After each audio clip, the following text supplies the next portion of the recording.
Hi, good morning. This is the AFCON Daily Show on Citi TV. My name is Nathan Carr. This is the show that guides you through the 2023 AFCON as we go over and look ahead to all the games that will be played in next door Cote d'Ivoire. My name is Nathan Carr and I'm your host for this show. And you can join us via the WhatsApp number on your screen if you have anything to tell us. And I'm sure people have loads and loads and loads to say after the Black Stars' opening day loss to Cape Verde in the first Group B game of AFCON 2023. Thank you so much for joining us. We'll take a very, very quick break.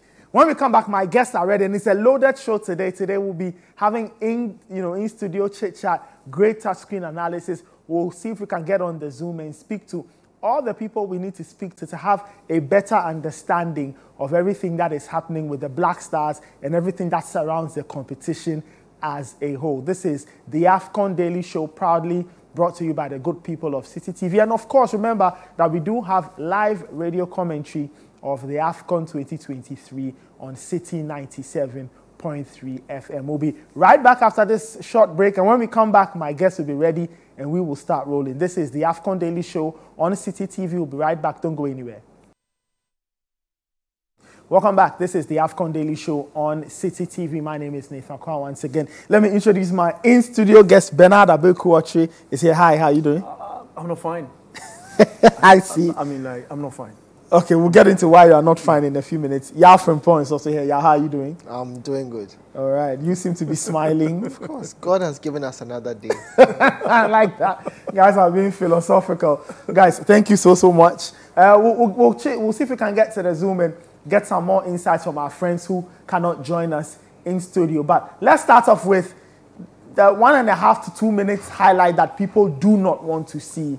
The Black Stars, they started the AFCON 2023 tournament the same way they started the last AFCON, with a loss. 2 years ago or 3 years ago, they lost to Morocco in their opening game. Then the trend repeated itself when they were beaten by 2-1 by Cape Verde in the opening Group B encounter of the AFCON 2023. Let's see the highlights. All right, so defeat or opening day defeat for the Black Stars against Cape Verde. And ever since that final whistle blew, lots and lots of different things have been said. Let me get thoughts from the guys in studio. We'll go to the Zoom there. But let me get your thoughts. You were at work. You were closely monitoring that game. Absolutely. Look, Nathan. Again, we've been shambolic. We've always been like that. We are beginning to adapt that as our nature, which we shouldn't. And I feel we've not learned anything from the previous tourneys that we've been through or been to. I feel we've made there are a lot of branches to what's happening now. I feel we've gotten our coaching decisions wrong. We've allowed government to interfere underneath whatever is happening with the association. They've not been allowed to do. They have their own problems. Now I'll come to that. But I feel from what we just saw, this is not Black Stars. We all know.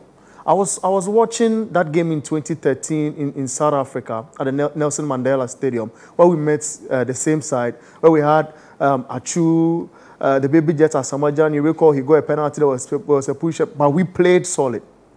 What we did was we played as a unit. Listen, our coach does not understand what we call systems in football. Wow, are you sure? I'm 1,000% sure. Listen, I've done I've done a sit down behind camera to talk about why I think or why I thought this coach was the best for the Black Stars. I see. Now I feel I did Ghanaians a disservice. I see. Because I thought that this is his formation, for example, but he does not know the system to put into this formation. See, the system is about how your team shapes when they are moving forward and when they are defending, how the shaping of the team to attack and to defend and what have you. We don't have that. Look at the manner in which we defend. Okay. It is basic. What happened in our game? We committed basic errors, which it is countries like Cape Verde who should be committing, like Guinea-Bissau, Comoros, and what have you. This is shameful. I see. Let's get to the Zoom. Let's speak to our very good friend, Godfred Akotobo-Afu. It's rare to have him on the Zoom, but Godfred, thank you so much for joining us. How are you handling the 2-1 loss to Cape Verde? Well, I just left you long ago. I doubt any Ghanaian has recovered from what we watched yesterday. Okay. The football, whether we like it or not, is something that we like. And as Ghanaians, no matter how displeased we are with the state of our national team, we always go to tournaments thinking that we stand a good chance of doing well. And I guess yesterday we went into the game, irrespective of the poor preparation or lack of, or how poorly we thought of the team. At least we had hope that this was a team that could perform. And it did not perform yesterday to the expectations of most Ghanaians, hence the disappointment. And I guess it's exacerbated by the fact that this continues an AFCON trend. The last three AFCONs have not been really been good for Ghana. Now, this morning I heard you say we won once in 10 games. Yeah, one in 10, yes. The last game, the last time we won a game was in the quarterfinals of the 2017 AFCON, if I'm not mistaken. Since then, we've not won a game. So our recent record is nothing to write home about. And yesterday was just an example of that poor recent record. I see. I know we've spoken about the different layers to the Black Stars' problems and football development. Let's just put those deeper issues to one side. If you look at the game in isolation, what went wrong? How did Ghana go from having, being a position of let's say an advantage, if you like, at 1-1, and then losing the plot completely, leading to that goal in injury time? What exactly went wrong? Well, I think the team went into the game, first of all, with a lack of intensity. If you look at the first 17 minutes of the game, Ghana was flat. Cape Verde took advantage of that. And as Dennis Odoye said post-match, there were a lot of spaces for them to exploit, particularly in between them in the lines, what we normally call the pockets, particularly in our final third. And they seemed to get a lot of joy from that. 17 minutes into the game, they got a goal. We improved a bit after that and got even better during the second half. Got an equalizer, particularly with Semenyo and Joseph Painsil coming to light. Then the coach decided to disrupt the momentum that the team had built. I thought he basically killed his own team yesterday with the changes that he made. Not that we didn't need to make changes. It was the timing of the changes, the personnel for the changes as well. I felt at that point Jordan should have gone off. His job was done once the equalizer had come in. He brought on Nuama, brought on Inaki, and took off those who had gotten into the rhythm of the game and were starting to cause problems, because at least they understood after playing against the Cape Verdean defense for 50 or so minutes that this is what we needed to do to take advantage of them. And once that happened, the game again became evenly balanced. And Cape Verde took charge of the game again and kept creating good chances. Post our equalizer, Richard Ofori had to make 3 decent saves to keep the score at 1-1 before that final chance they had. And who would say that they were surprised by the goal? Because it had been coming. Cape Verde had been the more aggressive of the two teams up until the point that they scored. So right from that throw-in, ball goes in, over the top, confusion in that defensive third, and voila, easy goal for Moreira. I see. Just finally, before I let you go, it might be 3 points for Cape Verde, but how huge is this result in terms of the group itself? Because all of a sudden, Egypt are not on top. Ghana has 0. Mozambique will look at the rest of the group and possibly think that there is a window. How much of an impact will this result have on the rest of the group? I think yesterday Mozambique saved us. Even though they played before us, Egypt saved us. That draw, that late goal that Egypt pulled, is what is keeping us safe at the moment. Because if Mozambique had beaten Egypt, Cape Verde has won its first game. Their next games are against each other. We are playing Egypt. It put us at a significant disadvantage. It's still a very difficult process for us to go through in this group. I think there are still opportunities, but the team would have to play considerably better against a very wounded opponent who has significant quality and again has the ability to turn it up when the time is right. Egypt is a team that understands the moment. We used to be a team like that. We are no longer that kind of team. So that game against Egypt comes as a final for Ghana. Again, Chris Hughton has to fine-tune the team, pick the best team that can address the challenges that Egypt will pose and also be able to pose problems to the Egyptian team. We saw how Mozambique went about it. They were very aggressive. over 90 minutes. They stayed organized for 90 minutes. They picked their movements very well. They were not in a hurry. Those are things that I think we can learn from and use to hit Egypt, Nathan. All right, Godfred, thank you so much, and I'm sure we'll talk again very soon. Pleasure is all mine, Nathan. All right, so that was Godfred Akotoboafo, our senior, as we call him. Let's get to the line again. Let's speak to Citi Sports Editor Benjamin Nketiah. He's right there in the thick of the action in La Côte d'Ivoire. He's in Abidjan as we speak. Benjamin, good morning. No, let me change that. Bonjour. Nathan. How are you doing? I'm good, fam. I'm good. The aftermath of defeat will rob you of what should be a fun morning, but we all know that this is what we've come accustomed to as far as the Black Stars are concerned. So, hey. Wow. The job is the job. I see. Yeah, it has to be done. I mean, you saw the game at the stadium. You've interacted with players. I'm sure you were at the post-match press conference. Can you just tell us what you picked up from everything that was said and the body language of the players? Did they look as disappointed as Chris Hughton pointed out to be? Or what? You just tell us the vibe you picked up by just listening to the players and watching them after the game. So basically what happened is that after the game, we had the option of choosing between the post-game presser, which is the official presser, or the mix zone. And I just felt like, you know what, the post-game pressers have become a little cliche.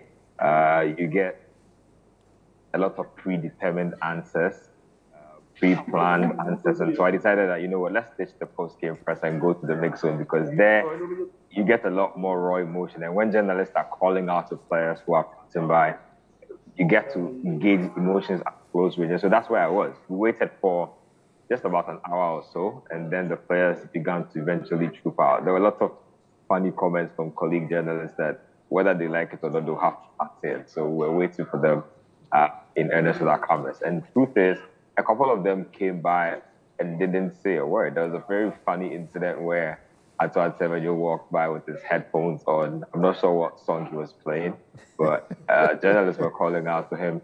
Somebody said, Antoine, we know you can hear us. And that literally cracked me up. But that was sort of the mood. Mohamed Kudus came by and looking down, hand in his pocket, didn't talk to anybody. Jojo Walla, Kotinaki Williams.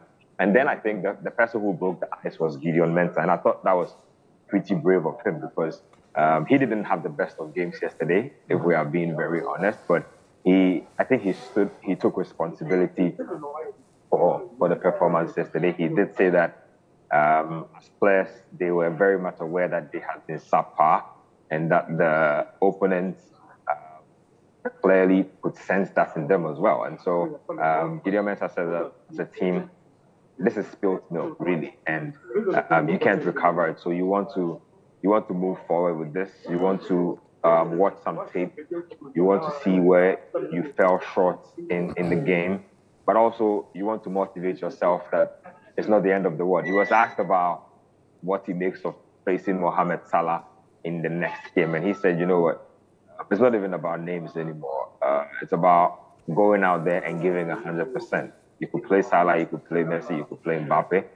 Just leave it all out on the pitch. And that's really what Ghanaians expect. I've always said that Ghanaians are football-loving people, and Ghanaians are, how do I call it, discerning people. So what you want to do is give 100%. And that's just the thing we don't see from our Black Stars these days. There's no sense of urgency. There's no proper sense of remorse. I think Gideon Mensah sort of put to bed that a little for us. He shared his thoughts on the game. He said that he knew that he needed to be better personally and that the team needed to be better. We spoke to Alexander Jiku as well. It was revealing for me. I could tell from his body language that he was frustrated by the fact that he had put in a good shift, but collectively as a group, they couldn't pull through. And so he spoke about needing to be more intense, needing to defend better structurally as a team, and also basically taking chances when they came, because this is a tournament. You won't get a million chances. You will get probably 2-3 good chances in the game, and you have to take it. And if you look at the XG map, that's why I like statistics these days. Statistics don't lie. Cape Verde they created more chances, they created the better quality chances. And so when the goal eventually went in, I was like, you know what? I thought that the Black Stars could have made more of the final 8 minutes of time added on. But hey, like my father always says, the time added on is for both teams. And that's exactly how it played out yesterday. We did speak to some of the opponent players as well, Cape Verde. And Nathan, at least we spoke about at least 4 of them. And the sentiment I walked away with is the fact that we have lost our fear factor as a team. They didn't seem like they came in overawed by reputation as a national team. They knew, you could tell that they had watched us, the games we had played recently, and they knew that we were a team that were there for the taking. And so to actually see them play out the game in the calm manner in which they played, come out, beat us, and I could hear them celebrating from their dressing room while we were waiting for the Black Stars players to pass. You could tell that this was major for them. In fact, one of their journalists told me that this might be the biggest win in their history as a country. And so this was quite a big deal for them. We asked them again if they thought they could go all the way all the way in this tournament. And they said, why not? I mean, we have beaten Ghana. Egypt have drawn their game. Mozambique have drawn their game. You should be asking them if they can go all the way and not us. And so there was a lot of bravado there.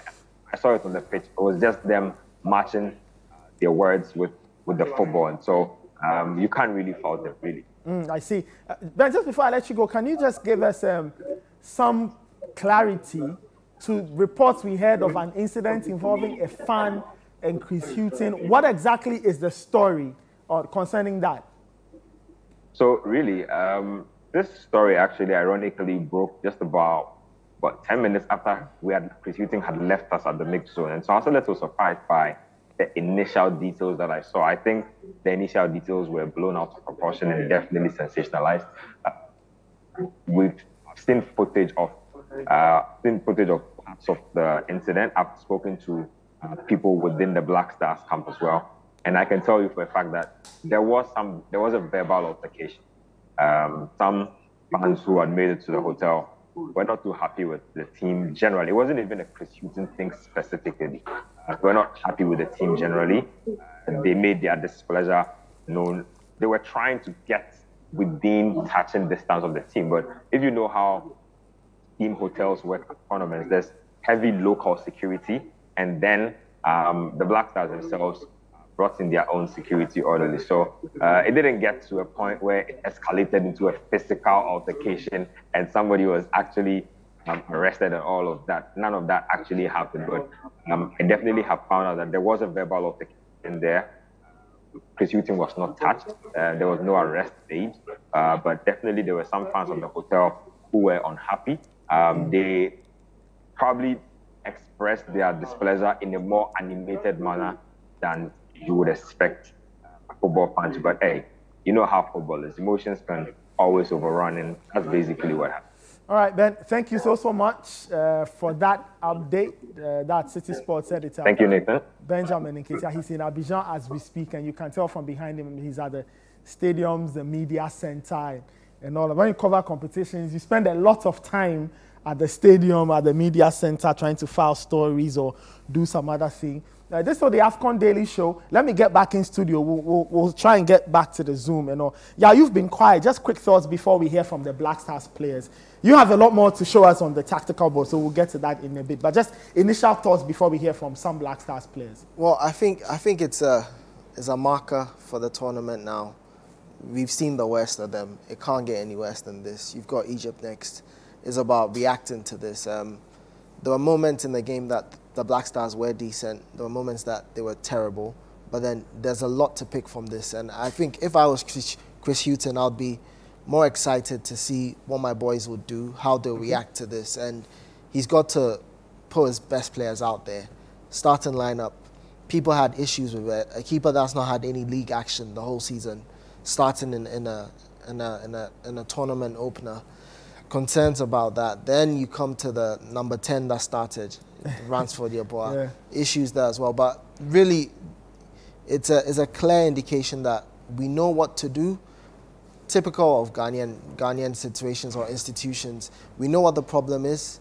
We never address it, and we keep it and it keeps growing. So it's about Chris Hughton noticing and actually doing what's right for the next fixture. All right, we'll see what Ghana will do. We'll get y'all back on the touch screen just to highlight some of the things that went wrong for the Black Stars. But let's hear from some of the players. Let's start off with Alexander Djiku. Alexander Djiku was man of the match yesterday. Brilliant performance from him. Scored Ghana's goal. That's his second AFCON goal, for those who do not know. And let's hear what he had to say after Ghana lost 2-1 to Cape Verde. It was so difficult, but we need to do more. In terms of, we need to do more aggressive, we need to play more, we need to create more chance, and we need to score also.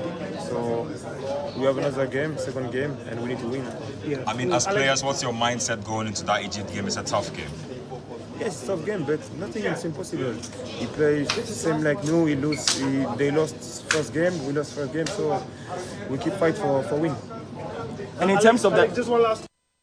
All right, so that was Alexander Djiku. He scored Ghana's goal yesterday as they lost 2-1 to Cape Verde. Like I said, it's his second AFCON goal. Now, he scored when Ghana lost to Comoros in Cameroon. So that's the second AFCON goal. Quite interesting. Let's hear from some other players. Let's hear from Jordan Ayew, and then we'll hear from Black Stars head coach Chris Hughton, who also had a few things to say after the encounter. Not the best of starts for the team. It's been like this in the last 3 tournaments as well. You've been a part of this. What's the feeling like in the dressing room? Well, obviously we're not happy. Disappointed because I think we had the game in our hands. We always lack concentration at crucial moments. Scored 2 sloppy goals. It's just things that as a team we need to pick up quickly, because we can't always say that it's a young team. We've been together for 2 years, and it's 3-4 years, and obviously it's a tough night for us, for the fans. But we have 2 more games, and we need to stay positive. We need to raise our head, and we need to do it the hard way, and we don't have a choice now, so we do it the hard way and see the outcome. Talk of 2 more games. We have Egypt next, a very difficult game as well. Have you already started thinking about it? Listen. First of all, we just need to digest this defeat, and obviously from tonight, we'll focus on Egypt. We'll correct our mistakes and be a better team against it. Jordan, you're one of the most experienced players in the team, one of the best performers in the team all the time. How does it feel with your leadership and then the experience you've gathered, seeing these kind of errors at the back, costing us, like as you said, you just considered 2 points? How does it make you feel? Well, listen, I'm not here by a team, I'm not here to blame this one. We're a team, and we all have to get together and make things better. As a senior player, I always try to talk, and sometimes in the game you cannot control everything. You do your best. They're all professional. We're all professional players. We all play overseas, so there's some basic things that we need to do better. And when we get it right, we will be fine. I think we're not scared of anyone. 2 games to come, we'll have to do it the hard way. And I have belief in the team. I have belief in the squad, and I know we'll become better. Jordan, I remember the Arab video where you said, "Ataya, Ghanaians are getting more frustrated." For 2 years, haven't won the AFCON, emotions. I think it's hard. How does it feel for we the players? Obviously, we come here, we want to win. Sometimes, you do your best, and sometimes it doesn't go your way. But what are you going to do? You need to stand up and face the reality. And the reality is the minute we have 0 points in the group, and we have 2 more games, and we need to be better. Thank you. If you're asking me what I say to the Ghanaians is exactly what I'll say to anybody. We are incredibly, hugely disappointed with the result. We came into the game with a game plan. We changed the way of playing, the system, a bit so that we could start on the front foot. We thought the team that we put out was certainly a more offensive team. we put out. So this was our intention. I think it rocked us, the goal that we conceded. But I thought we got back into the game. At that stage, it looked like we could go on and win it. We are hugely, hugely disappointed with the result. And I know, and this group of players also know, how our public, the Ghanaian people, see this game, see this tournament, and our expectations going into this one. And it's one that says it's a defeat that we're hugely disappointed with. Yeah, all right, so that was Jordan Ayew, and you heard from Black Stars head coach Chris Hughton. We'll get to the touch part in a second, but I want us to display this something that the Opta analyst shared, just looking at what the Black Stars did, right? So you notice that Ghana had one shot on target the entire game, and that was the goal. Now compare that to what the Cape Verdeans had going for them.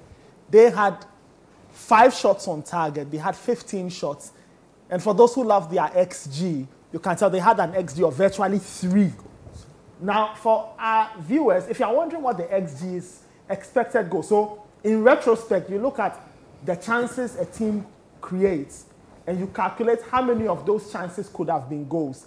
From this chart, it tells you that Cape Verde could have scored 3. They scored 2 out of 3. Right? So there you have it. This just sums up the entire game for viewers out there. Just that the Black Stars were second best on the day. If there were 3 teams on the pitch, probably be third best too. But yeah, they were really poor. They were really, really poor. But let's get to the touchpad analysis. There were certain things that went wrong. Frimpong, can you just highlight some of the things that we got wrong on the day as a team and as a country? Well, we'll start with the first goal. The first goal. So this is 1-0 Cape Verde. Yeah, 1-0 Cape Verde.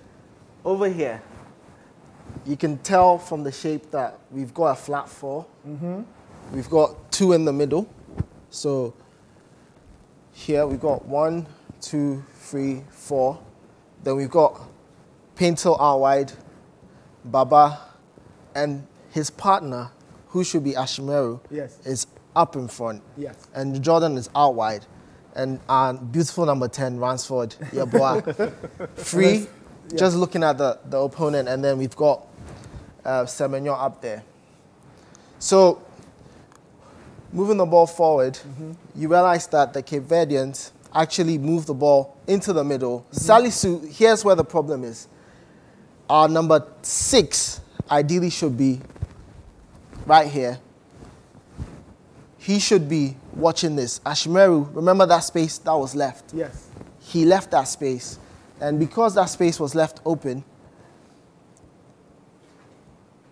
so there was enough time for the Cape Verdean midfielder to get the ball and turn. I see. So even though I can see almost like a box Ghanaian midfield. We've got 4 people against 1 player. All he needs to do is be smart with the ball. Okay. So he's smart, he goes back. Yeah. And they play over the top. Very simple. Because they realize that what we're doing the whole time is we keep being drawn to the ball rather than sticking to areas. So again, our backline, our original backline. Yes. There's Gideon Mensah. Yes. Jiku. Yes. Salisu. And then those are our 4 defenders. So if you start the sequence, we had 4 men virtually in position. And they were all in the right position. Okay. And then, as soon as the passes... 10 seconds later... They've all been swayed into an overload on the right-hand side. Okay. The ball moves forward. On. Now, here is where the problem is. You would want, ideally, your number 6. So, I would want Baba to be moving actually here. Baba Idrisu should be sitting in front of the defense. Okay. With, well, there's no Ashimeru, but Ashimeru ideally should be here, also running back into the defense. Then we have at least 6 men behind. A back four and 2 holding midfielders, because that's what we are expecting. But what's happened here is that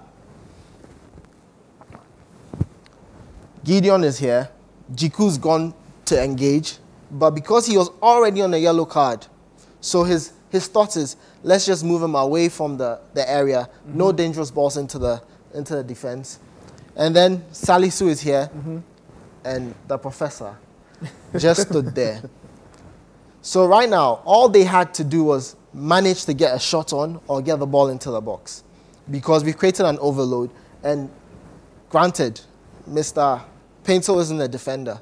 He's a wide player who can track back. He can certainly track back. However, it's not his instinct, because what they've done now is Baby has actually stayed out wide. So he's not sure if he should engage and support the professor in here. He's not quite sure what he should do here. I see. So because if he goes, Bebe's left free. Exactly. So you can tell he has a glance at him. He has a glance at him. And because of that glance here, he knows Baby is there, so he doesn't want to actually engage or leave the area, because it could be a ball across the goal and he taps in, or it could be a pass into the middle and then they look for Baby and they finish it. Ball goes, and here's where the problem is. Because he is not a natural defender. So we've got Salisu there, Jiku there, Gideon Mensah, Dennis Odoi, and then Paintel. So shameful. It's 5 against 4. Ideally, the numbers are favoring us. We shouldn't be allowing them to get to the ball. However, it's 5 people in the wrong positions, because someone's been drawn to a left-back position. And naturally, if we look at the way we set up, Salisu was left centre-back. Yes. Jiku is right centre-back. And Gideon is left-back. However, Jiku was found in the left centre-back position. Salisu in the right centre-back position.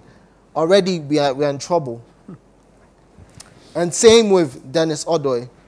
He's tucked in, and Paintel's tried to help. But Paintel isn't a natural defender, and he still has a little concern of focusing on Baby. So once that's happening, now he has 2 people he's got to decide, am I going to him or am I sticking with him? And because Dennis Odoi is there, his choice is, okay, I'm going to make sure he doesn't get to it. And it's a simple tap-in for him, because the keeper as well has let us down here. Yeah. He's parried the ball into the path of an opponent. It's never done. It's always supposed to be away from goal, or you're saving it. You're keeping the ball, or you're keeping it straight away from goal. But he palms it straight into the player's path, and simple finish. I see. Wow. So something struck me at the start of the sequence, Bernard, and you highlighted it. Salisu got drawn, so he got drawn into midfield. And, absolutely. You know. So like I mentioned earlier on, you know, systems again. When you are defending, it's about shaping. It's about when there's an overload at the right. It's surmised that there are a lot of the attacking teams players in that area where there's no danger at the other end, as in where the overload is not. So I mean, defending wise. Look, you look at this, and look at that. It's clear. When the ball was in that area, of course, there are a lot of the numbers of the Cape Verdeans in that area, so we have an overload there. But look at the attacker who is drawing back to mark somebody. What was his I just want to draw your attention to something. Yeah. So left back here, left back, centre back, right back. Those are our 4 starting defenders. Yes. And then we now have Gideon, Joseph Paintel, Ashimeru, Baba, and then Jordan. It looks weird because what's happening now is the 4 that should be here, the space. They've left so much space and have allowed the opponents to actually create their own overload, even with less players. An overload ideally should be your players being more than the opponents. Yes. But what they've done is, because they've managed to pass or beat our press, that was another problem with Ghana. The press was not a press. It was rather an attempt to press, something like we see with Manchester United, where one player is activated doing the press, but then the rest are still watching. And that's what happened here. Salisu thought he was pressing and everybody would step up. But then what actually happened was he stepped up and then they lost the ball. And now they are all over the place. And all they had to do was just have a shot a goal. And that was it. Wow. Wow. This is interesting. So, and this is basic. Sorry to cut you. This is basic in defending. It's about shifting and positioning, because your opponent is looking for the spaces within the shiftings that you're doing. So then it gives you the chance to read wide. Look at our back four. Everyone has missed his position that he should naturally be in if you are playing the right systems and then shifting and what have you, because you need to also monitor the opposition team to help you do this. And it's basic, and we aren't doing that. And look at the goalkeeper. I mean, that again is basic. I was very furious with Richard Ofori, and I remember tweeting it, and lots of people, some people disagreed. But the point is, you cannot disagree. Basic goalkeeping. When you start training as a goalkeeper, they'll tell you, never punch the ball back into play, because if you punch it's wide. Yes, if you punch it back, you are giving it to the opponent. You're already at a disadvantaged position. So either side, he's scoring, and I thought, Ofori, yeah, there were other things you wanted to highlight. Well, the good about Ghana's play, which came with our disallowed goal. Yes. So the whole game, we noticed that whenever Semenyo got on the ball, yes, it meant there was some energy moving the ball forward. Yes. So Semenyo and Paintsel were bright sparks for Ghana. But what we didn't have was enough of the balls down the channels. What we found is we were trying to circulate the ball in the middle and try to move it over the top, and it wasn't working. But when the ball went out wide, what that meant was we had a threat. Okay. We had a threat. Yes. So when the ball goes out wide, the threat is in the wide players. Okay. And here, this is probably the best thing we did beyond conceding in the first half. Here we have Semenyo on the ball. We've seen him over the season playing out wide, playing beautifully for Bournemouth as a winger. Yes. You stick him up as a striker, and he's still finding his better opportunities out wide, which is quite strange because he's our number 9, recognized number 9 for this game.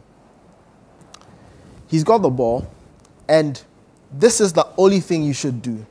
Your only thing is to get the ball into the box where the keeper, if you pass the ball here, that way, the keeper is tempted to come out, leave it. And that's exactly what he did. He gets it across goal. And Ransford should be finishing that. He should be finishing that. It's about you just having a touch on it. But I think he got a bit excited by the fact that he's made the right run. So he just jumps in and ball even hits his hand. He couldn't finish the move. But here is where Ghana did the right thing. We managed to actually box up and push the opponent into their own area. And that meant that we had Gideon Mensah, Salisu, ideally Jiku should be somewhere around here, Odoi, all in the right positions because we want to keep the opponent engaged. And one thing that we saw was our number 6, Baba Idrisu, actually stepping in behind Ashimiru when we have the ball. It's the right thing to do because you need someone covering him. But what we didn't see throughout the game was 1, 2, 3, and then the 4th person being Semenyo. our 4 attacking players actually in attacking positions. Over here, the assumption was, okay, they all went thinking Ashimura was going to pass to them. But we haven't seen that in Black Stars since the days of Essien, Muntari, because no one wants to shoot. At a point. He gets the ball, and it's a perfect shot. That's what you want to be seeing from your number 8 or your number 10, because he's actually shot from distance. Again, many issues about the goal. But this is the perfect shot to tell you that I think this goal should have stood. Okay. You're here, you realize that Ransford is right there. Yes. Keeper is here. Keeper's eye line is only this direction he can't see. And his player stood there already. So if Ransford wasn't there, his player stood there, doesn't mean he still wouldn't see the ball. Okay. So, and referee is perfectly positioned. And I think the referee would have given the goal, not for the VAR. Not for the VAR. But that is an indication of what Ghana should be doing. I see. We should be building up out wide, because when the ball comes to the edge of the box, we've got someone who can fire the ball beyond our strikers. Ashimeru can shoot and can finish. That's one thing we need to explore beyond trying to get the crosses in. Our wing play was probably the most excellent thing we did in the game. I see. Quite interesting. So Bernard, yeah, of course, with this, I was looking at it from a different angle. The angle where you had Pencil moving in, then already you take Ransford out, and there's another player who was also in that area also out. Then it's Pencil and the last 4. So the other angle that I saw, which was, drawing the line to determine who was off and on, is where the confusion was for me. Okay. And I saw the shoulder a bit of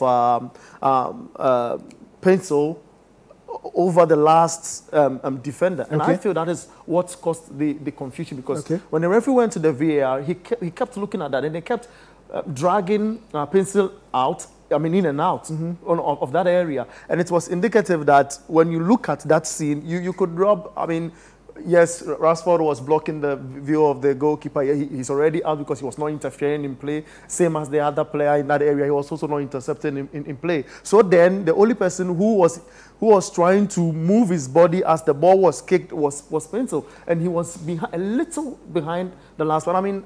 On the second thought, on when I was watching that video again, is this where I thought that... Okay, so you felt the decision hung on that point? Absolutely, absolutely. Okay, yeah, that's interesting. Yeah, you wanted to highlight another point. Well, the other good aspect of Black Stars was the goal. Which was a rarity. Ghana scoring from a set piece. But then again, that is where our strength lies. Really? As much as Jordan can be on and off, his delivery and his technique remains one of the best we have in the Black Stars. That's a strength, though. So what we needed to do was capitalize on that. And unfortunately, first half, there were 1 or 2 set pieces where he brought in. Salisu contacted that. It wasn't a great one. But then where he put the ball was dangerous. Because you realize that from this, one thing most people don't realize, that when there's a corner, the keeper never wants to see the ball arrive here, in this area. The keeper never wants the ball in this box, because... why? Is that not... that's an area that's close to him. Coach Damba taught me this at coaching school. He said this is the black point of keeping, where keepers never want the ball here, because once the ball comes in here, if you're coming out, you must make contact. If you're staying on your line, you must know where the ball is going. And here's the case that keeper assumed that the ball was going to land on on Salisu. Okay, I don't know what's happened there. Gonna have a duplication. That's strange.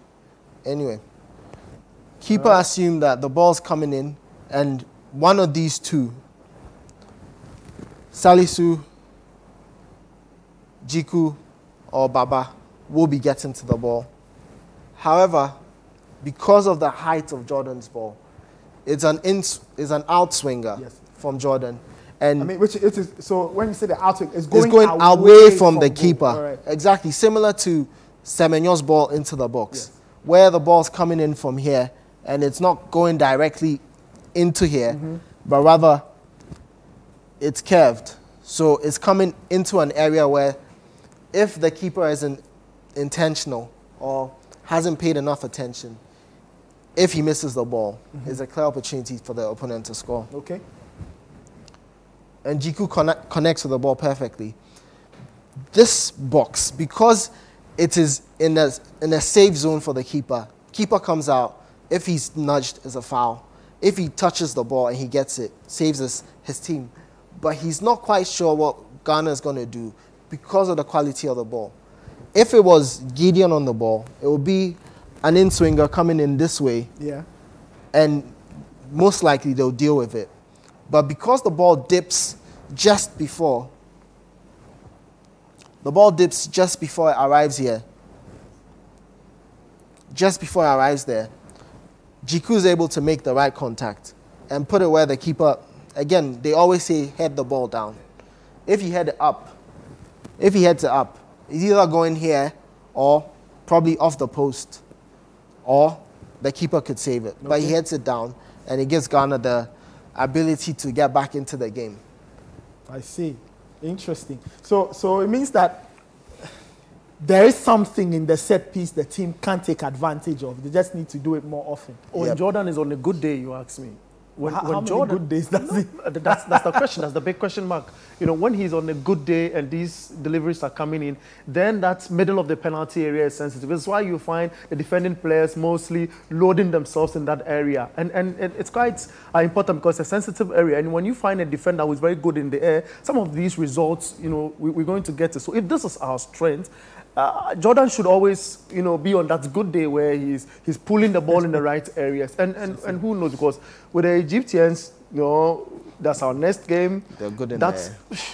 I don't feel that might be one of our strengths, because you look at their defensive fold and you can see the sixes. I mean, even for the goalkeeper and his anticipation and what have you. So if this is one of our strengths, I feel anybody who rises to power should really power it. You know, at goal. I mean, just a quick note on Jordan. To be honest, he did set up a headed goal at the last World Cup, Mo Salisu's goal against South Korea. So there is something there. Yeah, and you realize that the keeper, for most of the game, he would never come out. He would stay on his line. So that was a clear indication that our coaching staff need to pay attention to these things. You realize after the first 2 set pieces, keeper never comes out. Then you tell the players, all right, maybe strategy 2 or 3, swing it into that area where the keeper can definitely not reach, and take advantage of that. But you'll be playing exactly. You'll be playing against Egypt, where the players are tall and will make it difficult for you. Okay, all right. Let's have a look at the final clip.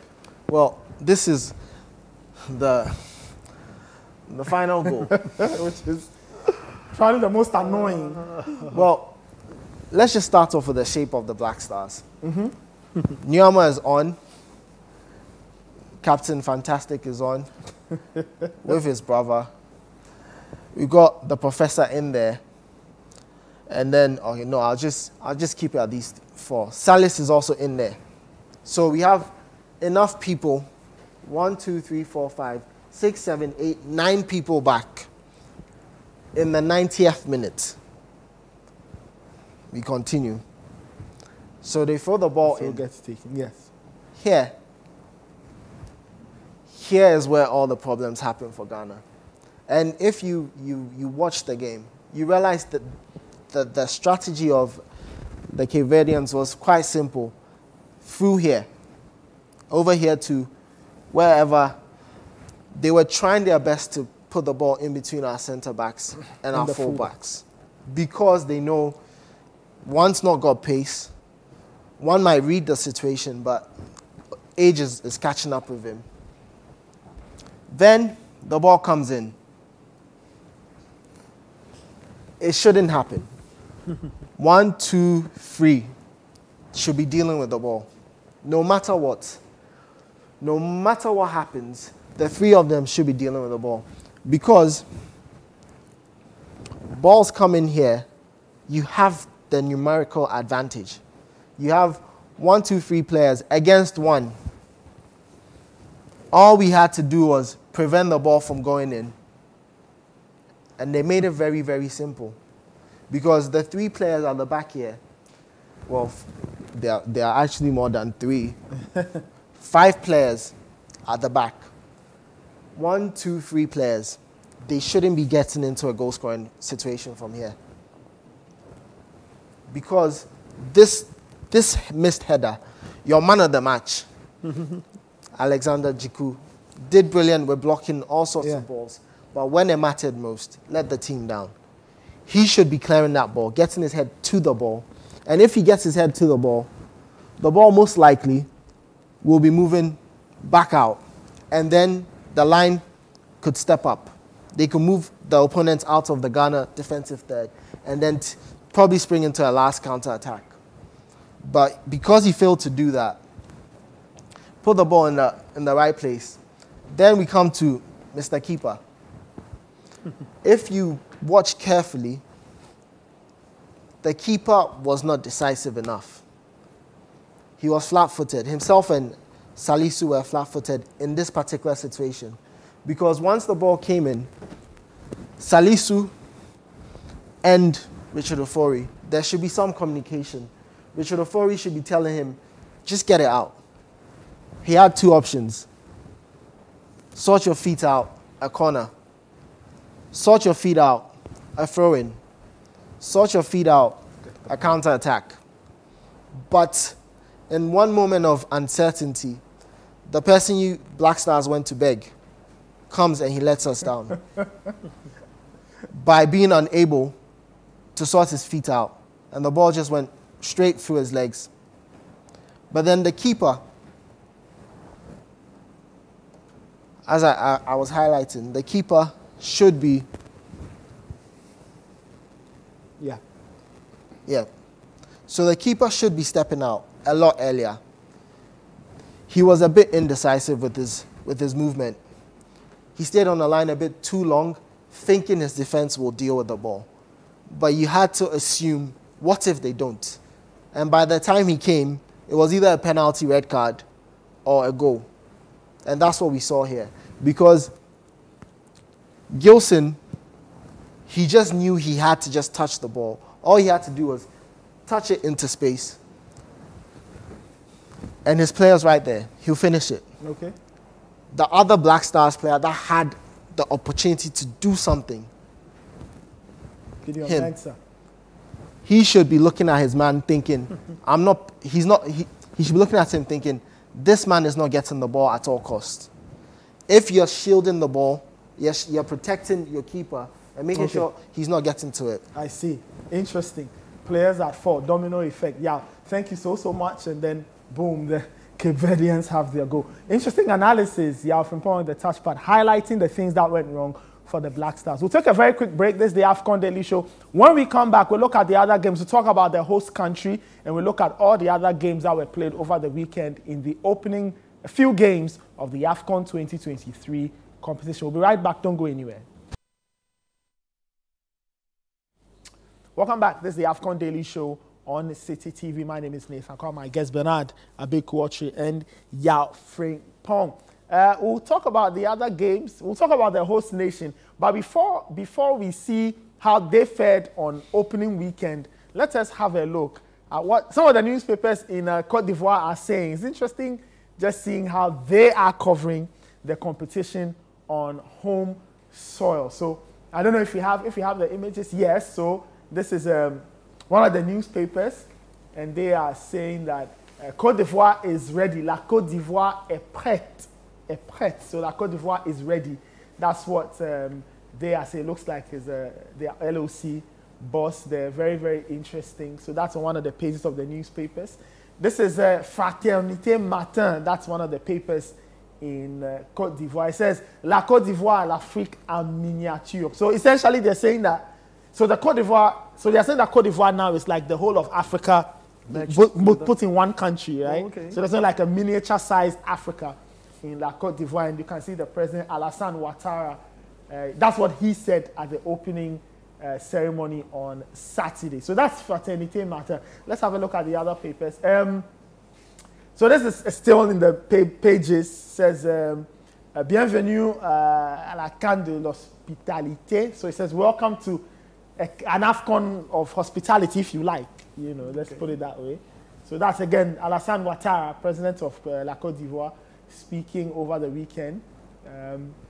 Very interesting. Let's get some of these other pages. So that's Super Sport. Super Sport is one of the papers in Côte d'Ivoire. It's a sport-only paper. It reminds you of some of the papers we have here, like Graphic Sports and all of that. It says, opening game, Côte d'Ivoire, un grand Seko fait gagner les éléphants. So Seko Fofana, he is the star man there, and they're saying that he made the Elephants win. He scored the first of 2 goals in that competition. Now, you can see on the front pages, they have other stories. Nigeria, Egypt featuring there. The Black Stars also there. The Ghana au tapis. So Ghana, they're on the floor. They didn't do well at all. And they say Nigeria and Egypt are at a bit of suffering there, if you like. So, yeah, those are some of the newspapers. You know, more of them. The Ivorian coach saying that they must play at a higher level. Il faudra élever notre culture face au Nigeria. So they have to play better, elevate their game, if you like. You know, so that's that. Guys, so those are some of the papers are saying in Côte d'Ivoire. Very, very interesting. Absolutely. So it looks like the AFCON FIFA has gripped them.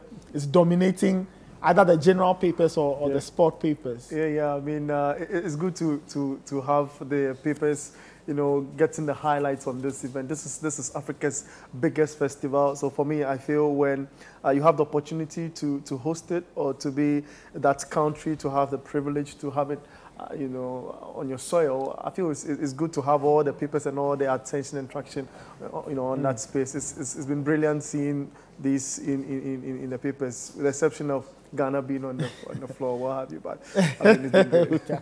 All right, okay. We'll get to talk about the host country a bit more. Just to close out the Ghana chapter, we should have done that a few minutes ago. African football analyst Scott Gillan, he had a few things to say on the Black Stars and their performance against Cape Verde from over the weekend. A disappointing start to AFCON 2023 for Ghana, losing their first match of the tournament 2-1 to an impressive Cape Verde side. The result was all the more disappointing, given Egypt's draw with Mozambique earlier in the day, which had given Ghana the opportunity to take pole position in the race to get into the knockout stage. Unfortunately, Cape Verde were by far the more impressive team on the night and thoroughly deserved their 2-1 victory, which leaves Ghana now having to get probably 3 or 4 points to get out of the group, including likely getting some sort of result against an Egypt side who will be keen to make a point after their draw against Mozambique. The result and performance was at odds with the positivity around the squad when it was announced about an hour before kickoff. I think it represented a step away from Ghana's more conservative approach under Chris Hughton, with Majida Shumiri named alongside Idrisu Baba, with Ghana's most positive and progressive centre-back pairing in Alexander Djiku and Mohamed Salisu named alongside one another, and the sort of versatile, interchangeable front four that has become an increasing feature of Ghana's play under Chris Hughton. However, if there were concerns about the Ghana team, they were probably twofold. The first of which was a lack of cohesion with the team, predominantly stemming from the fact that so many of the players have such a dearth of international minutes, including as pairings. Notably, Majida Shumiri has barely played with Idrisu Baba. I think they have maybe at most 90 minutes with one another, but I think it's less than that. And Majida Shumiri himself is very internationally inexperienced. Mohamed Salisu and Alexander Djiku have also not played together a huge amount. And the front four is a fairly new combination as well. In fact, Ranford Koenigsdorf was asked to play the hugely important Mohamed Kudus sort of progressing role, picking the ball up in small spaces and carrying and dribbling and linking in those number 10 areas, despite the fact he was only starting his second international game. Match fitness was a part of that concern too. Mohamed Salisu has been injured for most of this season and is only just coming back into match fitness, was asked to play a very important role and a difficult job in this system. Majida Shameru has unfortunately also spent a lot of time injured this season, but again was asked to play a key role, whereas and goalkeeper Richard Ofori hasn't actually played really at all for Orlando Pirates this season, but was not only starting the game for Ghana, but was also the captain on the night. Ultimately, it felt like, whilst it was a brave decision, there was potentially some significant risks taken in terms of players' match fitness, the cohesion of the team. And I think ultimately they showed on the night. The other concerns with the team was potentially with a lack of creativity. Part of that was stemming from the lack of cohesion in the team, with, for example, players in combinations that they haven't played with before, so not being completely familiar with one another's preferences and styles. But the other issue was that there wasn't really a kind of top-class creator in the attacking group. Now, this is a sort of wider issue in the pool, but I think it'd be fair to say that the front four of Joseph Pencil, Königsdorfer, Jordan Ayew and Semenyo is lacking creativity at all those positions. I think Joseph Pencil is a good creative player, but I think he's at his best when he's not being asked to dribble 1 versus 2 a lot. He's better more running into space and creating from in those situations, particularly in transition. I think Jordan Ayew, as good as he is as a dribbler, and he is also a decent crosser, is not the most creative player, and certainly I think can be a little bit slow to recognise passes. I think Ransford Jabeur Königsdorfer is much better as a link player than he is as a creator. And whilst I think Antoine Semenyo is a good creative player, particularly as a striker, I think ultimately there was often a lack of targets for him when he was crossing into the box as well. So I think that's something that needs to be worked on. I think it goes beyond Chris Hughton, but I also think that there are certain decisions and personnel choices that have been made which have exacerbated those creativity concerns, including in the front four. Ultimately, that lack of cohesion that I've talked about, that lack of experience, potentially lack of match fitness and lack of creativity was borne out in the game. I thought Cape Verde were the more cohesive team with a plan. They played with confidence.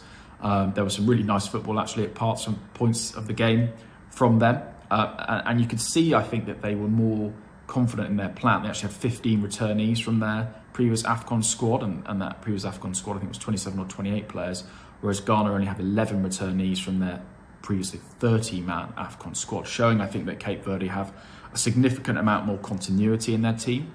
And I think that showed on the night.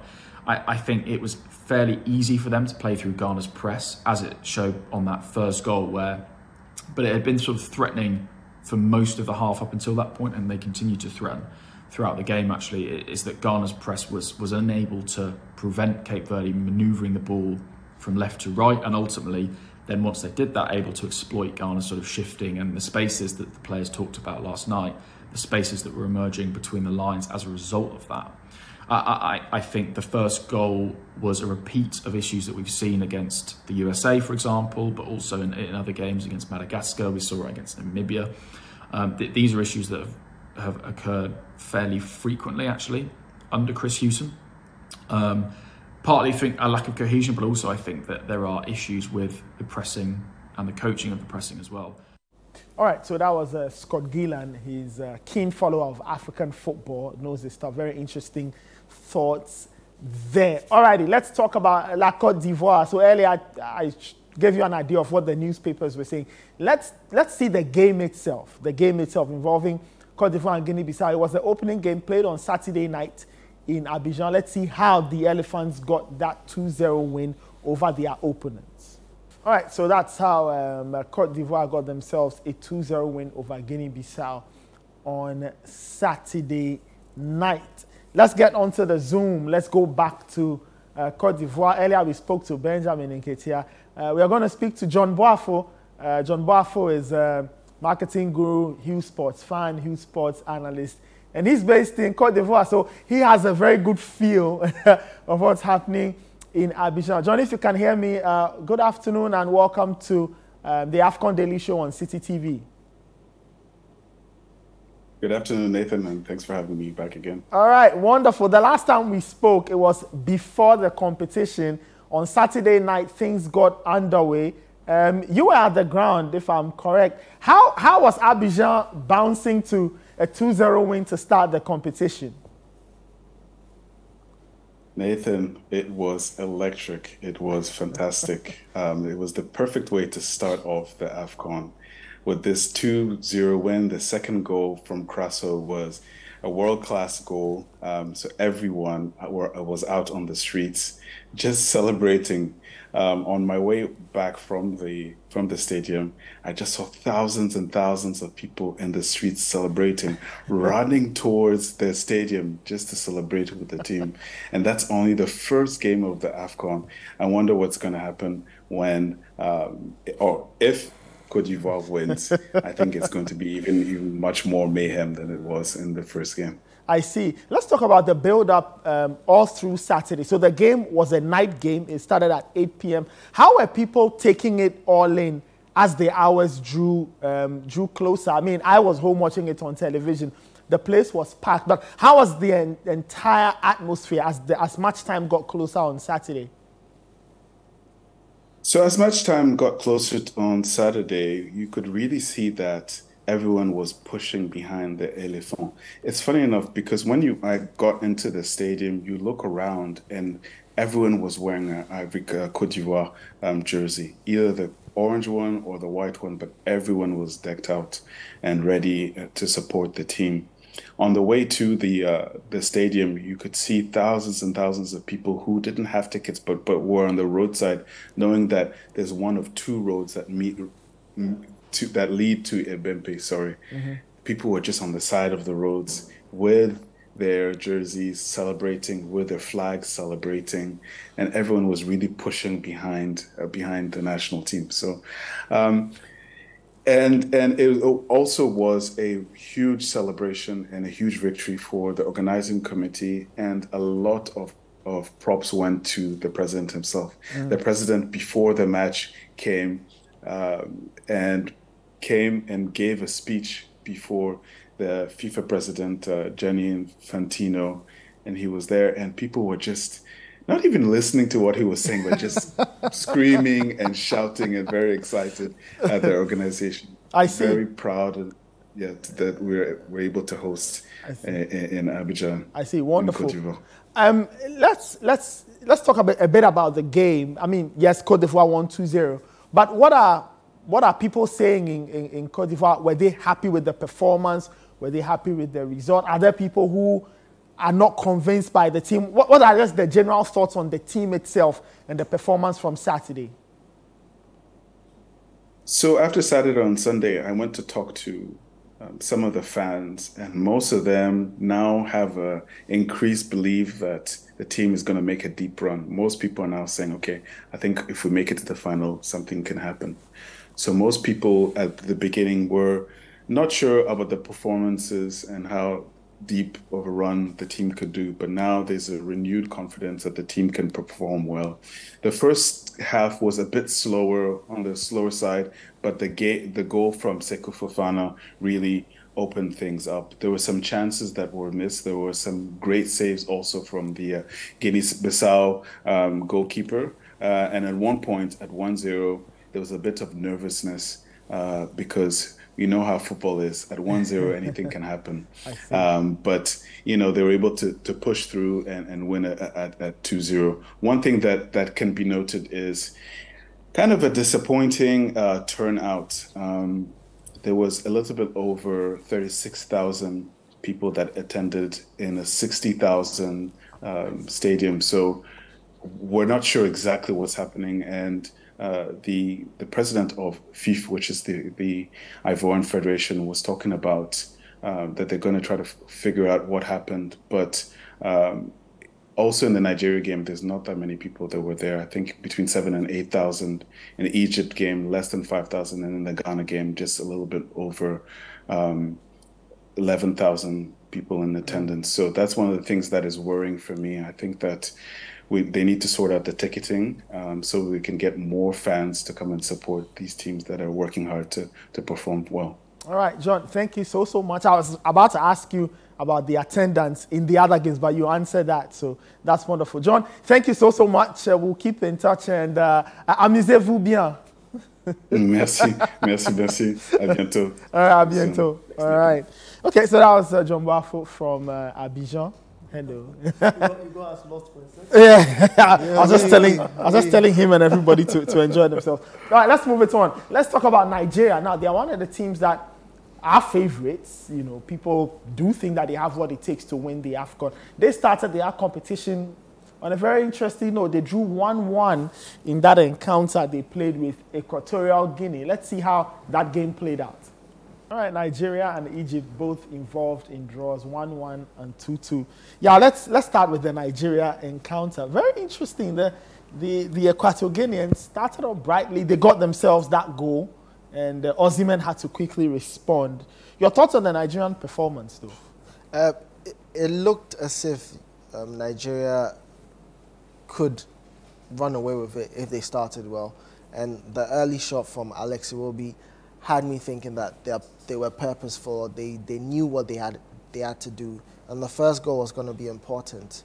But once they conceded, the response was also important, and it was almost immediate. So you could see elements of Nigeria knowing what is at stake and what they needed to do.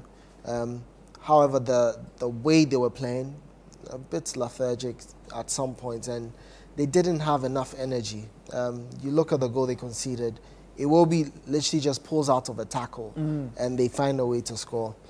Then, in the terms of the opportunities or chances they created, Osimhen is guilty, Lookman is guilty, Iwobi is guilty, Sanusi is guilty. They just had to finish off some of those moves, and you can tell this game was important because Ivory Coast had won, Cote d'Ivoire had won, so it was important for them to also win, just so that next game, when you guys face off, whatever happens, happens. But now they've put themselves in a very tricky situation. They could end up qualifying as a third best or second in the group, and that's not what you want if you want to be competing for the title. I see. Bernard, it was like y'all said, it's not the greatest way to start, especially when you have to play Cote d'Ivoire in your next game. The home fans will be there cheering them on. How do Nigeria get a better result? I know it's against Cote d'Ivoire, but they need to get full points. How can they get all 3 points if possible? Well, they need to play as a team. They need to, weigh their chances properly. You could see clearly in this game that everyone was in a hurry to want to shoot at goal. It made them commit a lot of errors. The connection and the 1-2 pass in the penalty area should be well calculated. You look at the front lines, and at a point, everyone was around each other's area trying to look for. I mean, they are excellent looking for in want of words, looking for the holes or the spaces in between the opposition's defense. And it's going to be tough because the Ivorians believe they've come to the party. They know that, I mean, they've had this, well, history might not favor them for them to be the host country to win it, because it's been a long time, since a host country, gets their hands around the trophy. So it's going to be a tall order for them, because I see the Ivorians as a little bit well organized than the Nigerians, and it might just pose a bit of, if not a threat, a bit of sort of a misunderstanding or a communication. If it's not gotten right, it might hurt the Nigerians. But I mean, hey, they met a goalkeeper in that game that they played a draw. They met a goalkeeper who's in Spain. He's met bigger clubs, so his anticipation was solid. I mean, the game we just watched, his anticipation was solid. He helped his team, and his defense also stayed as a unit. He was trying to control them as well. So I feel going into their next game, that is the decider. That is what will tell. And you heard their song, it's a miracle working God. And maybe the miracle working God might just save them against the host nation. Talking about the host nation, we saw them win 2-0. I thought large parts of the first half was at almost zero tempo, but the second half was better. Yeah, your thoughts on what you saw from the Ivorians? Do they have the makings of a team that could potentially go away? It's just one game, I know, but... Probably after today, I'll be better positioned to answer that. But we did see a bit more intensity or quality. They were willing to try shots from outside the box. They worked spaces where their wingers were in good positions. And you can tell this team is well drilled. They looked a lot more organized than most of the teams that I've played so far. probably being the host nation, you want to give a good account of yourself. But then again, one key thing most people don't realize is their keeper is quite good. That might be the difference, because in the AFCON is known for terrible keeping by most teams. But when you have a keeper that can put the confidence in your backline, it allows you to play the football you want to play. And I'm certain that Ivory Coast will grow in terms of how they play, attacking football, and they will certainly be in there. If they beat Nigeria, I think then they will be installed as my favorites, one of my favorites for the tournament. Interesting. Just in a few seconds, Bernard, we also saw the Egyptians. They drew 2-2 in a game. I'm sure that would get them worried as to the kind of performance. For you, why do you think they struggled? And just looking at how they played, from a Ghanaian perspective, what can the Black Stars learn from Mozambique? Just in a few words. Black Stars learning, that's a difficult question, because the Black Stars never learn, do they? They don't. And we've seen that repeatedly. Meeting Egypt is a tall order, I tell you what. They don't only come with the names, they're a well-organized side. They try to look for which areas to shoot at. You saw Mo Salah, it was as if he's lost the ball and everything was over. Then another man was in to just plant the ball at the back of the net. And our goalkeeper is G3 for the Black Stars. If we are going to keep the same goalkeeper, we'll be coming home anytime soon. Because I feel this is against Egypt, a side that is going to try shots from different angles. I was in Egypt some weeks ago, and there are people who are passionate about their sport in general, not only football.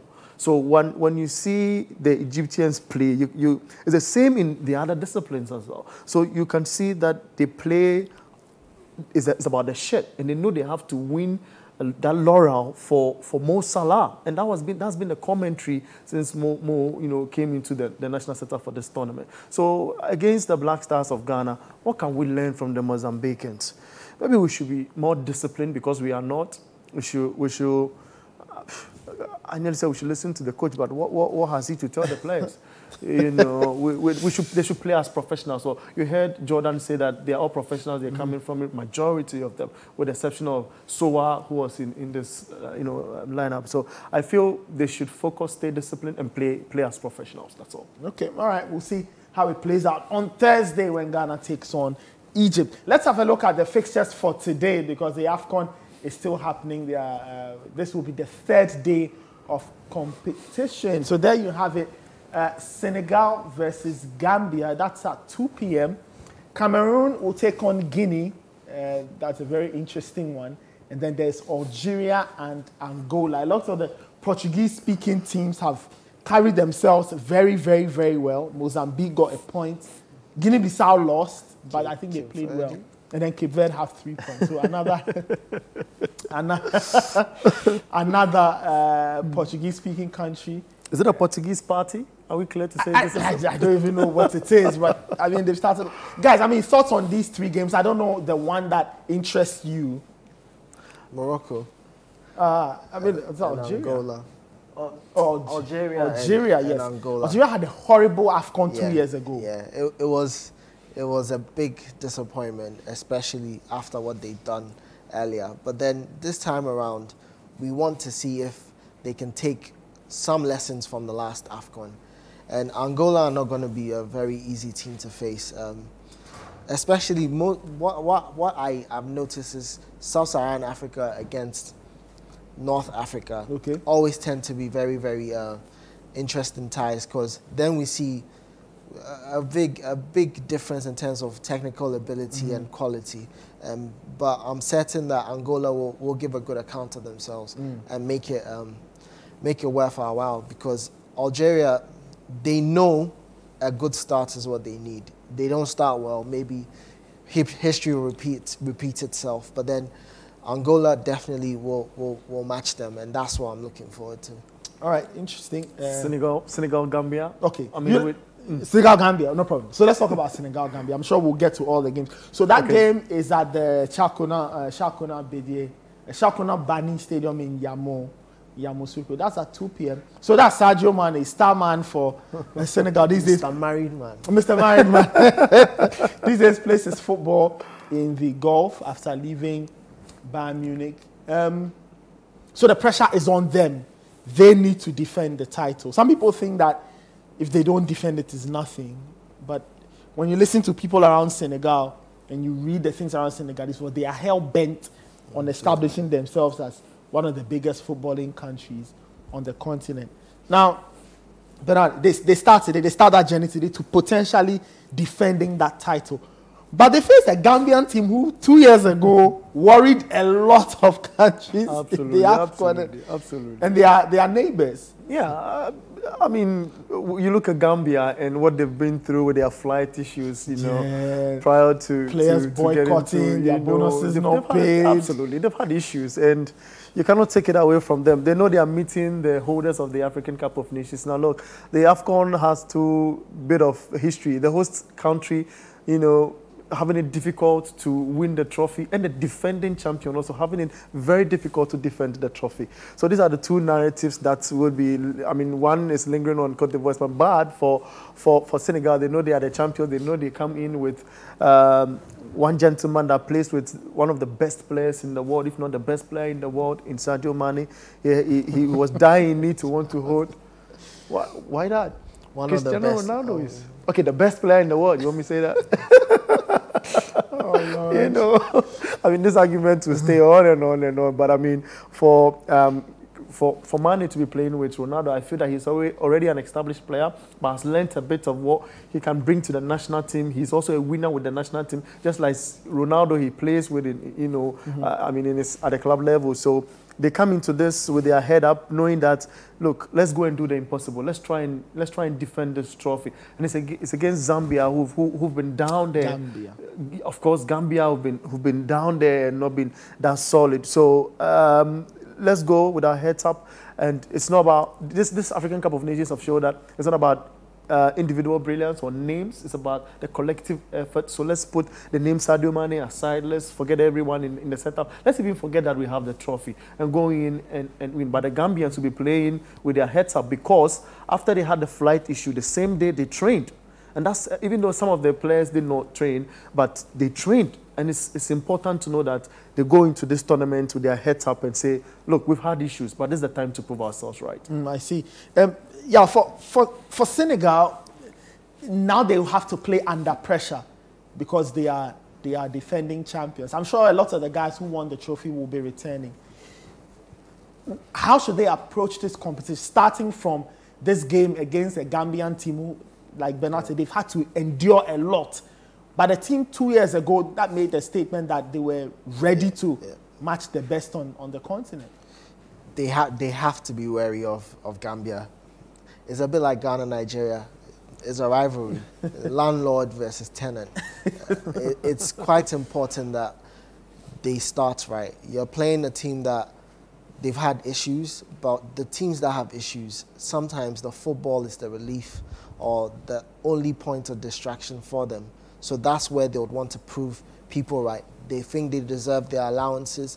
They'll prove them right with a solid performance against the defending champions. So Senegal's approach has to be, look, it's a game at a time, but we need to start right. And at 2 p.m., if they don't start right, they have a sluggish start, like Ghana did, like Egypt. Although Egypt scored, they still had a sluggish second half, like Nigeria did. Then you'd find yourself in some big trouble. And especially when people score, like how they've been doing in the tournament so far. If Gambia get an early goal, Senegal will be found all over the place. But I'm hopeful that Mane would keep a steady head. He's probably the most experienced in the squad, so he's got to lead them right. Now that you're a married man, there's a bit more responsibility at home. So you have to bring it into your professional life as well. It should show, and hopefully he can do something special with them. But they need to start right. If they don't start right against Gambia, probably will be knocked out at the group stage. All right, we'll see how the defending champions fare as they take on the Gambia in their opening game. The other game, or the second game, will be Cameroon versus Guinea. Very interesting. Cameroon, they are experts on this competition. Apart from Egypt, they are the country that's won it the most times. But they do have a bit of a concern on their hands because Vesan Boubacar is injured. Some reports said he was ruled out. Some reports are saying that he would have to be assessed. But they need to find a new source of goals for themselves. They take on Guinea. The Cameroonian goalkeeper Andre Onana, the last time I checked, he was on a private jet going to take. Oh God! So some of these players and the shenanigans. Guys, if you are Rigobert Song, would you start Onana? No, it's a big no. It's a big no. Look, there's politics in football. I've been with football clubs that players decide that, okay, coach, you're going to favor this guy. There's favoritism. I'm really going into the game, but you see what happens.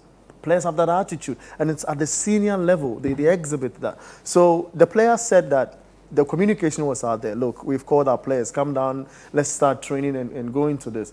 The player has not been in camp, he's not trained. He comes and you throw him in, the players are going to sabotage you. Now, I've seen that before, and I know that, you know, players are they're like children, with all due respect, yeah. They're like children. You need to find a way to get them focused. The moment you lose that, they'll come at you and you don't take care. This is your first game. It might put the whole tourney for Cameroon in limbo. You should never start him. Don't start him. Yeah. Certainly, you don't start him. He's not trained with the squad, and the fact that he stayed with his club, and even when he did stay with his club, didn't materialize or turn out to be a worthwhile sacrifice.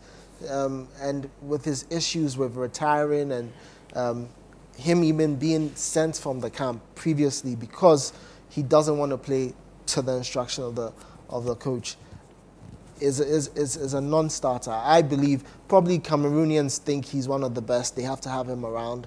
But if I was Rigobert Song, I don't call him up. I don't use him. If I call him up, simple. He's the backup goalkeeper. I see. And that is a test of whether he's appetizer. He's ready to learn, or he's ready to grow move forward with the team. If he shows any signs of no remorse, then you get rid of him, and probably you don't call him up again.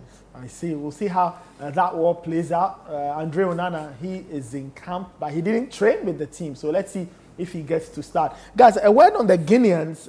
Every now and again, you know, they have decent players. We've seen players from the past. Citi Kamara and Co, Pascal Fendunu, Naby Keita quite recently. But a player like Jurasi, and he's lit up the Bundesliga. So all of a sudden, the Guineans walk into this competition with a player of immense quality, still raw, but he's topping the charts in Germany, and he's their secret weapon. Yeah, he offers a lot more than the normal number 9 in Africa would. And because of what he's been doing in the Bundesliga, it's certain that probably if they would play to his strengths, they would definitely have it easy. And with the Cameroonian defense all over the place, he's the kind of player you want in this kind of fixture, and certainly he'll cause problems for them. So it's the right fixture for him to announce that he's actually arrived for Africa. Okay, all right, we'll see. Jurasi, he's featuring for Guinea. The Cameroonians don't have Vesan Boubacar. Let's see how they fare without their star man. The final game today, Algeria versus Angola.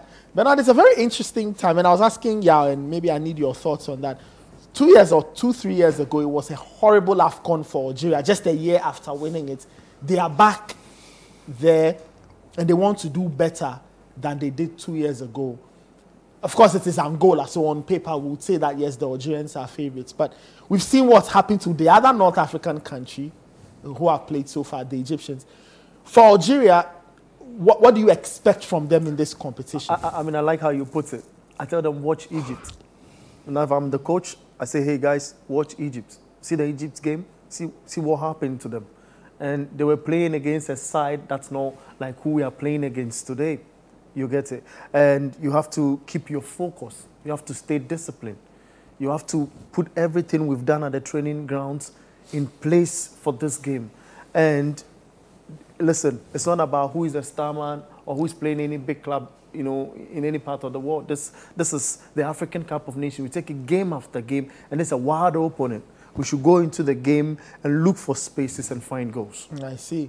Lots of pressure. Simple. Yeah. So that, you know, it takes that pressure off you. You know, like the host nation did. You know, in times past, they were relying on names and figures and what have you. It did not work. So at the material point where they host the African Cup, there was a bit of nervousness from the onset, but they kept their composure. Everyone was looking, you know, for each other's error and trying to correct on the pitch of play. You need to be a coach on the pitch of play if you want to be a team, as in playing collectively. And I feel if you play collectively as a team, it does not matter your name or the star names in a setup. You can't deliver. It is what every nation should put on their mind. And in a fixture like this, it's crucial. It's dicey. If you do not take care, well, you might not see what you'd want to see. I see. Yeah, just finally on Algeria,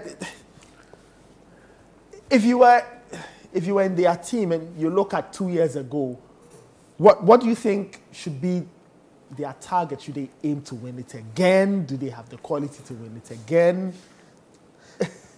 This time around, no target. Is about just progressing from the group stages absolutely. And having decent performances. You can't go playing like you did last 2-3 years ago where it didn't yield results. And the expectation of being defending champions probably weighed on them a bit much. This time around, you are not defending champions. You're just trying to erase memories of the last tournament. So it's about just giving a good account of yourselves and probably playing the best players available.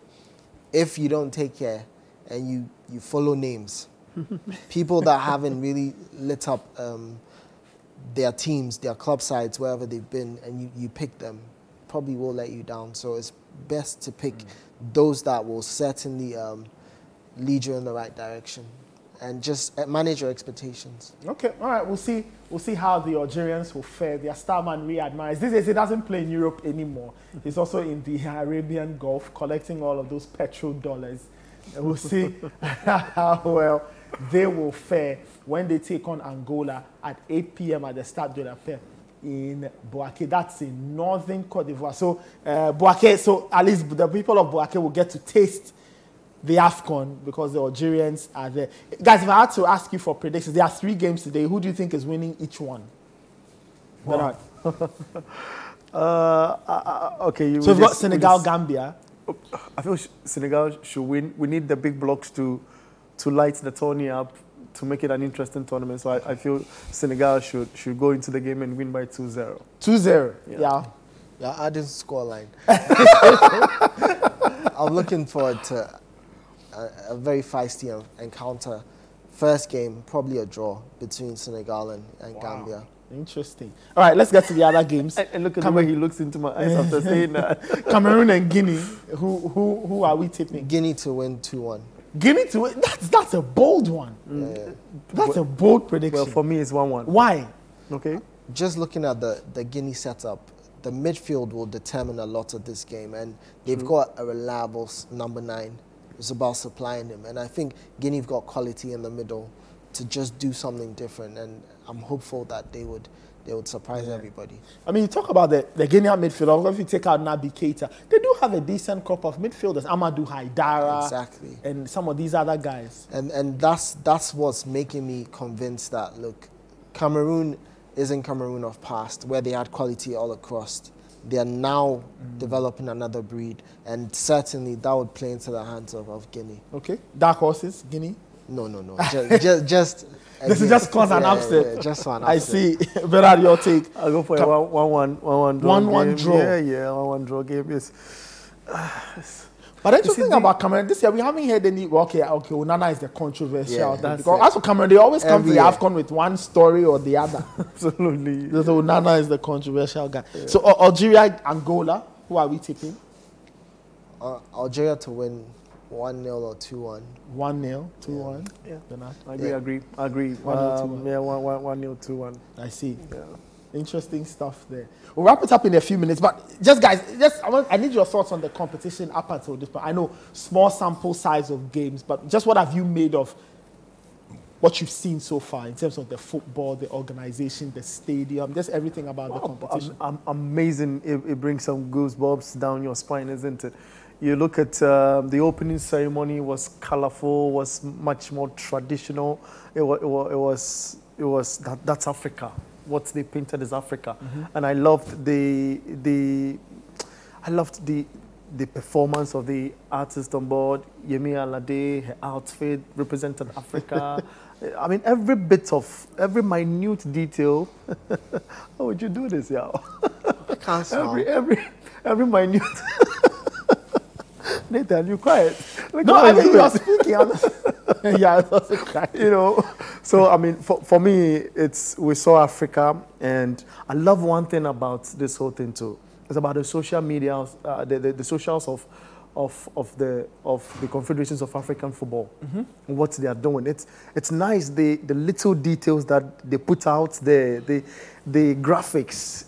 It's so beautiful, and I feel that this time around it has really brought a lot of attention or light to what events we are having. It has been brilliant for me so far. I saw people going into the stadium in numbers for the first game.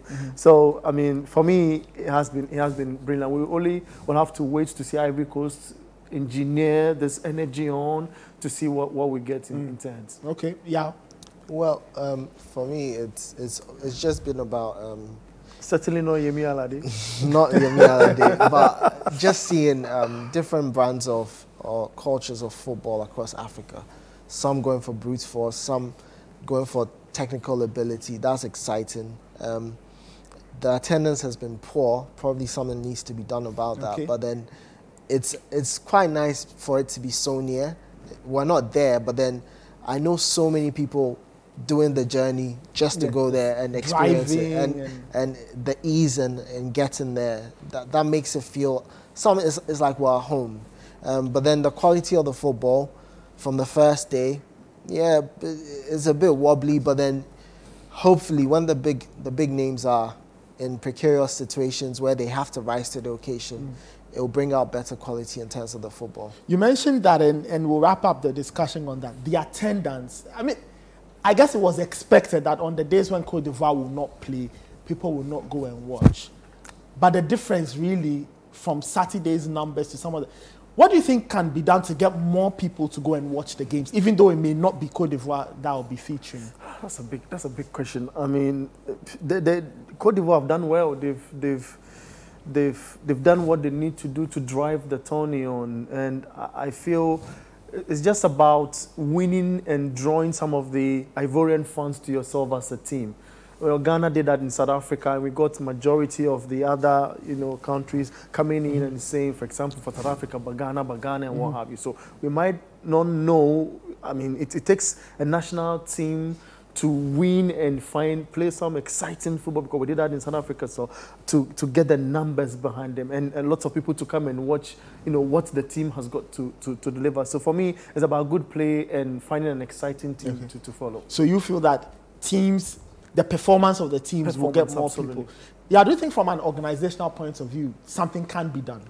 Certainly. Probably the sponsors of the tournament could make some tickets available. That would probably drive up attendance, but I would have gone for free gates. I mean, I don't know if it's feasible for CAF, but then they should have probably looked at the pricing of their tickets and accessibility of the tickets to get more people there.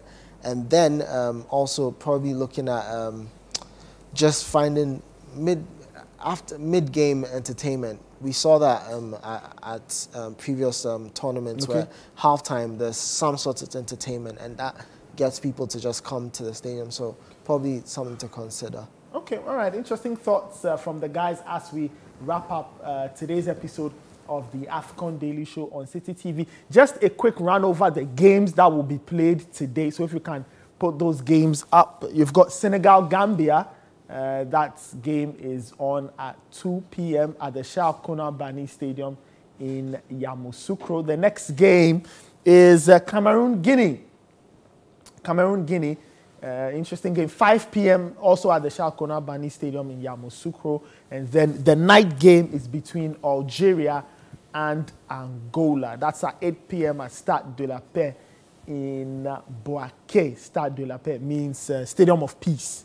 That's what it means, Stade de la Paix in Boaké. Quite apt, really, for a place like Boaké, just knowing the history of the conflict and war, and there's a stadium called the Stadium of Peace there. So those are the games on the AFCON menu for today. Tomorrow we'll be here to run the rule over all those games. We'll have very interesting conversations, nice chit-chat, social media, some great tactical analysis and all of that on tomorrow's episode of the AFCON Daily Show. But many thanks for watching. Many thanks to you, Bernard Bekwachi. Many thanks to you, Alfred Pong. And many thanks to you out there for watching. My name is Nathan Kwao. Many thanks to the entire production team for putting the show together. We'll be back tomorrow with another exciting episode of the show. So enjoy the AFCON. Remember, the games are on radio. They are on Citi 97.3 FM. We've got live commentary for you. And enjoy all the write-ups in relation to the AFCON on citisportsonline.com. We'll catch you later. Have a good day.